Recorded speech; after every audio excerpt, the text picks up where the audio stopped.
Ya pemirsa, Anda kembali lagi dalam Dialog Malam, masih bersama dengan Kang Abi Besman, selaku jurnalis televisi, dan Ibu Risti Lestari dari Pengusaha Wanita. Saya ingin ke Kang Abi. Kang Abi, sesungguhnya gaya bahasa apa yang harusnya dilakukan oleh pemerintah dan media agar masyarakat lebih paham apa yang harus dilakukan atau paham akan konteksnya ketika wabah ini tidak kunjung berakhir? Ini pertanyaan yang simpel sebenarnya, dan jawabannya nggak simpel. Jadi ada komunikasi ini kan adalah konteks tinggi, high context, dan low context. Kalau kita menggunakan jargon, istilah itu kita bermain di high context. Tapi kalau kita masuk ke low context, maka kita akan mengenai sasaran kita dari level yang paling bawah. Okay. Jadi misalnya vaksin, kenapa kita harus pakai vaksin? Karena yang bisa mati, nah kasarnya gitu ya, kalau kita bahasa lisannya, yang bisa mati itu bukan orang depan kamu, bukan kamu aja, tapi orang depan kamu, orang-orang kesayangan kamu, selesai. Nah itu yang harus harus kita mungkin dibahasakan, konteks-konteks rendah seperti itu, yang tidak bahasa jurnal di luar negeri soal COVID dipindahkan istilahnya menjadi bahasa kebijakan. Tidak, kita butuh hal-hal yang lebih kontekstual dan lebih mengena secara grassroots. Tapi itu juga harus diimbangi juga dengan solusinya. Jangan yang namanya pemerintah ini hanya ngasih tahu masalahnya, kayak tadi kan, masalah banyak sekali. Ya, semuanya bermasalah setahun ini gitu kan. Tapi juga kita harus sama-sama mencari solusinya seperti apa. Di bidang kesehatan misalnya, saya sering menegur gitu misalnya. Di kantor saya ada satpam, ataupun saya lagi ke minimarket ada satpam misalnya gitu. Mereka nggak pakai masker. Kenapa? Karena Pak Kang, uang harian saya habis hanya untuk masker. Nah, orang-orang seperti ini, meskipun itu jadi alasan bisa jadi ya, tetapi kan harus dibantu dalam hal ini. Harus dibantu. Kenapa? Karena kalau dia kena, kita juga kena. Yang saya bilang tadi, kita bergandengan tangan. Begitu juga dengan aspek-aspek lain seperti sosial, ekonomi. Semuanya pasti butuh bantuan di sini. Bahkan pemerintah sendiri butuh bantuan. Kasarnya seperti itu kan, karena semuanya nggak ada yang siap tadi Bu Risti bilang gitu. Nah, inilah tantangannya saya bilang. Bagaimana gaya komunikasinya? Udahlah, nggak usah pakai jargon-jargon yang berlebihan atau high context. Nggak ada artinya terlihat keren sekarang. Yang ada artinya adalah terlihat orang lain mengerti. Jangan pakai bahasa keren-kerenan. Jadi terima nah, itu ya, kita terjebak dalam aspek seperti itu. Betul, Bu Risti. Seperti itu. Nah, untuk itu bagaimana upaya yang harus dilakukan untuk mengklarifikasi berita-berita hoax yang tersebar di media sosial mengenai COVID ini untuk masyarakat, Kang Abi?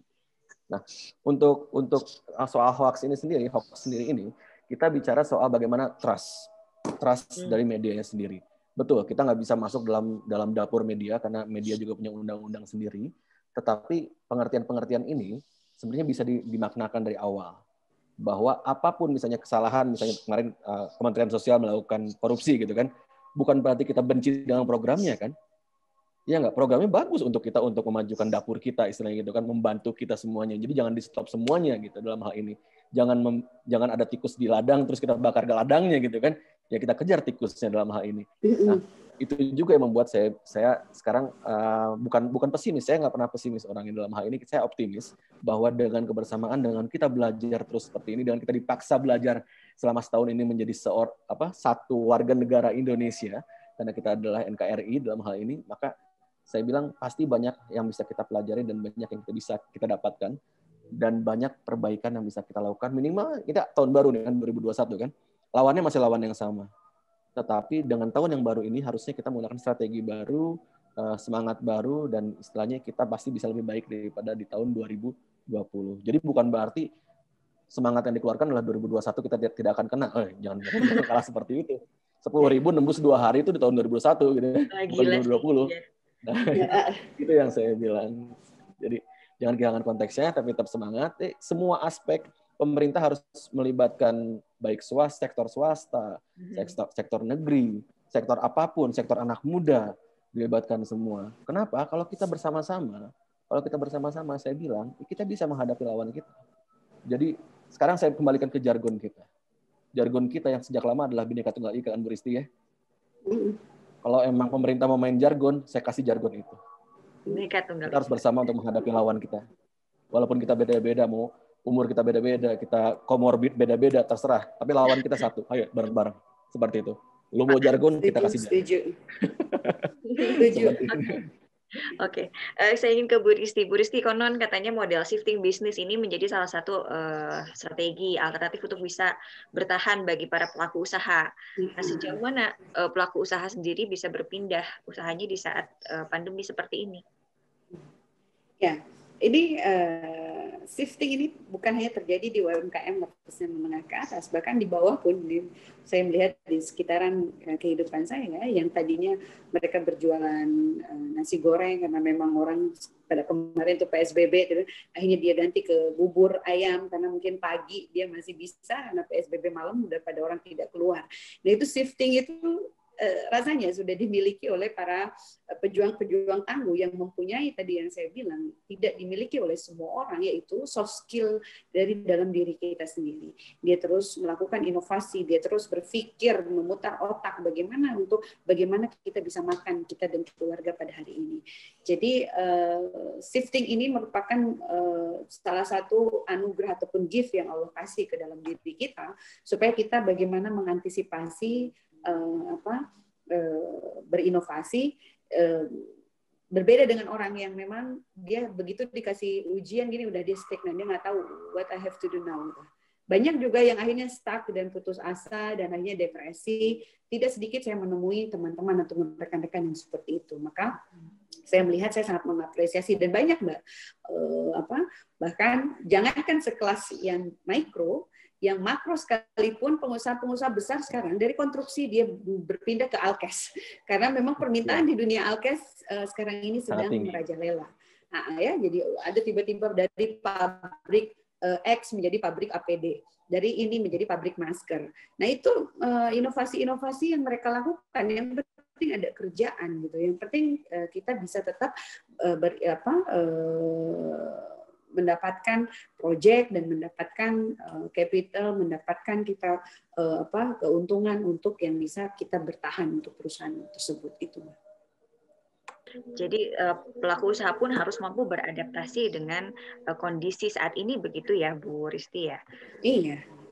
Iya, oke. Nah, Bu, tapi juga akibat pandemi ini tidak sedikit juga banyak masyarakat yang terkena PHK karena bertumbangnya dunia usaha. Nah, apakah ini bisa dijadikan momentum bagi masyarakat yang terkena PHK ini untuk bisa menjadi pengusaha bahkan gitu? Ini statement yang menjadi tantangan sebenarnya. Kita bisa melihat hanya berapa persen sih orang yang akhirnya menjadi sadar bahwa ini this is my time untuk becoming entrepreneur. Dan saya rasa jumlahnya pun masih sangat sedikit, Mbak. Karena memang lebih banyak yang depresinya dibanding yang kuatnya untuk saat sekarang ini gitu. Dan akhirnya dia lebih bantuan apa lagi nih yang saya akan dapat gitu kan. Tetapi dengan saya rasa dengan informasi yang sekarang ini banyak sekali informasi mengenai makanan yang sudah diakomodir dengan marketplace sekarang banyak juga orang yang memulai usaha-usahanya di rumah, kuliner sekarang sangat bertebaran ya, banyak sekali orang yang sekarang melakukan biar walaupun sangat skala kecil tapi sudah itu dijadikan momentum. Saya rasa sekarang ini orang memutar otak bagaimana gitu bisa survive dalam keadaan sekarang ini. Dan tentunya itu juga menjadi PR pemerintah ataupun kementerian. Nah, bagaimana korban PHK ini kita maksimalkan ini. Itu yang sebenarnya datanya kita harus mendata secara real. Ini sekali lagi ini karena kita tidak bisa hanya katanya, ini kata Mas Abi, menurut si A, si B sudah di PHK sejumlah B, sejumlah Y. Kita nggak bisa itu. Kita tetap harus ada real dari government ataupun dari pemerintah. Sebenarnya berapa sih yang memang terdampak secara nyata? Dengar 5 juta, 4 juta, 7 juta, 8 juta. Nah bagaimana dengan yang 8 juta ini? Apa yang bisa kita maksimalkan? Program apa? Peluang apa? Karena sekarang ini saya rasa dari kementerian pun sudah ada budget pasti yang memang untuk mencetak wirausaha baru. Kayak di Jawa Barat pernah ada programnya Pak Aher mencetak 1 juta wirausaha baru. Nah mungkin kalau dulu hanya sekedar program, sehingga program selesai ya sudah, ya kan? Tapi sekarang ternyata itu dibutuhkan. Untuk orang tuh sekarang ini dibutuhkan gitu. Karena mungkin kalau misalnya 8 juta yang memang mendapatkan dampak PHK, kalau kita semua pemerintah provinsi mempunyai program yang sama mencetak 1 juta wirausaha baru. Kita ada berapa provinsi? itu sudah asal kita sudah solusi untuk permasalahan yang ada sekarang ini. Nah, itu dia, itu yang harus memang menjadi apa ya, PR kita bersama lagi nih untuk ini gitu. Karena kalau untuk menjadi seorang entrepreneur itu ada yang memang dorongan ataupun dari environment persekitaran, dari kita dilahirkan ya, orang tua, keluarga besar. Ada yang memang dia tidak memang ditakdirkan hidup itu ingin sebagai pekerja. Nah, sekarang ini kan dia dirumahkan. Nah, bagaimana kita memberikan asesmen atau memberikan pendampingan terhadap orang seperti itu? Bagaimana? Yuk, mulai usaha yuk. Kalau kamu nggak bisa sendiri, kita buat satu beranggota lah. Yang memang program-program pemerintah kan sebenarnya bisa dimaksimalkan di situ. Nah, di situ dari berbagai ini kita harus berkolaborasi lah, tadi yang dibilang Mas Adi itu. Ini saat yang tepat yang dinamakan Indonesia Satu ini sekarang kita lagi diuji nih. Betul. Bersatu kita teguh, bercerai kita runtuh gitu. Karena kalau menghadapi hanya pandemi ya, ataupun kita tuh sebenarnya bukan menghadapi coronanya, tapi kita menghadapi pandeminya. Betul. Ya, kalau corona itu kan kita sudah tidak, what we can do, kita ini hanya satu. Tadi Mas Abi bilang, yang bisa dimengerti bahwa virus itu eksis, ada di depan mata kita, ada di sekitar kita. Tetapi kita bisa mengurangkan walaupun tidak menghilangkan, yaitu dengan X tadi, A, B, C, D. Itu saja kita lakukan, kan hanya bisa sebatas itu. Next-nya baru kita melakukan, next step-nya oke, kita bisa melakukan vaksin. Itu kan di luar, misalnya itu alternatif lain, tapi tidak bisa juga setelah divaksin maka semuanya akan settle. Tidak juga. Ini hanya merubah, sebenarnya saya merasa keuntungan dari pandemi COVID ini merubah new normal itu betul gaya hidup kita gitu. Yang tadinya mungkin kita dari mulai kita tidak pernah concern terhadap imun kita tidak pernah concern terhadap ya bagaimana menjaga kebersihan. Itu kan yang sekarang ini diminta dari kita tuh itu gitu. Betul. Jadi saya rasa kalau tadi tuh saya bukan mau menginikan Mas Adi, disampaikan secara bisa sederhana namun bisa dipahami, bisa dimengerti, walaupun engap menggunakan masker, bagaimana masker itu tetap menjadi satu new normal yang harus kita laksanakan. Dan untuk para pengusaha mungkin saya juga harus beradaptasi bagaimana sekarang ini usaha-usaha apa yang kira-kira bisa diserap ataupun bisa berjalan pada masa pandemi sekarang ini. Itu Mbak Sandra. Oke, terima kasih Bu Risti. Terakhir, saya ingin ke Kang Abi dan juga Bu Risti. Mungkin bisa mulai dari Kang Abi dulu.